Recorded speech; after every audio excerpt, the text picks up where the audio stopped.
Well, this starts National Cybersecurity Awareness Month, and we have a really interesting story. Our guest here, Gary Milewski, is with the company Snoopwall. Gary, thanks for being here.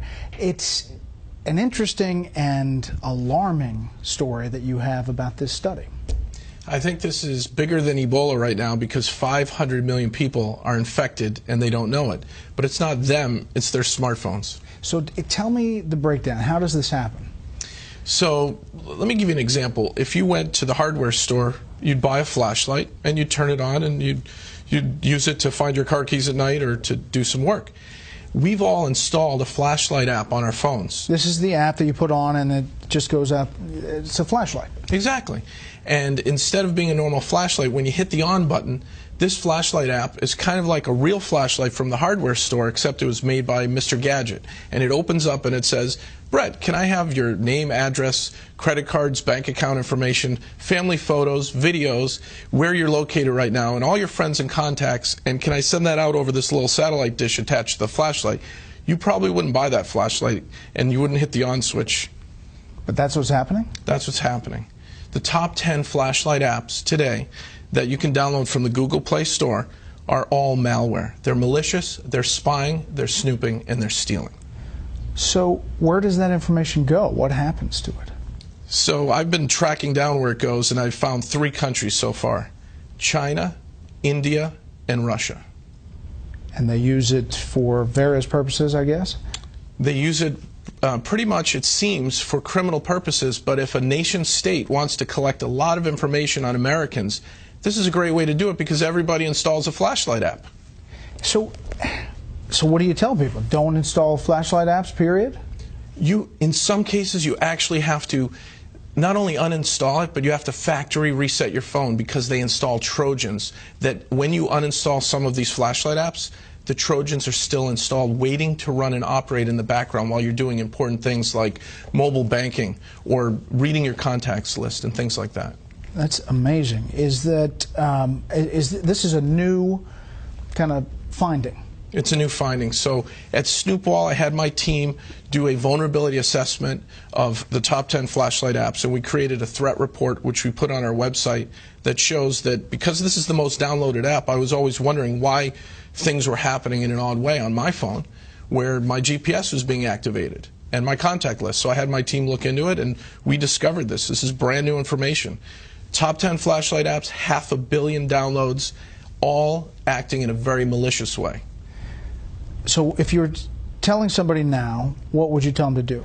Drop that app and restart your phone? Drop the app, go back to where you bought your phone and ask them for help on a factory reset. Back up your contacts before you do a factory reset. You know, back up just core information that's important to you, maybe some family photos and your contacts list. And then really just go for a factory reset, which wipes all the hidden data areas where the malicious Trojans are getting installed. Now, are you hearing anecdotally that this is happening? People saying there's something weird's going on, or I mean, obviously you did your own investigation, but are people reporting it? People reported this to the FTC, and the #2 flashlight app was sued by the FTC, and they just recently settled. They had 50 million downloads at the time, and Brightest Flashlight, which most of us have on our smartphones, had to, in the settlement, agree to put up a privacy policy before you run their app. The privacy policy, Brett, is 25 pages of legalese saying, yes, we spy on you, yes, we geolocate you, yes, we want your mobile data off your phone. We want all this info, accept or don't run our app. And most people don't read it and they hit accept. That was their settlement with the FTC.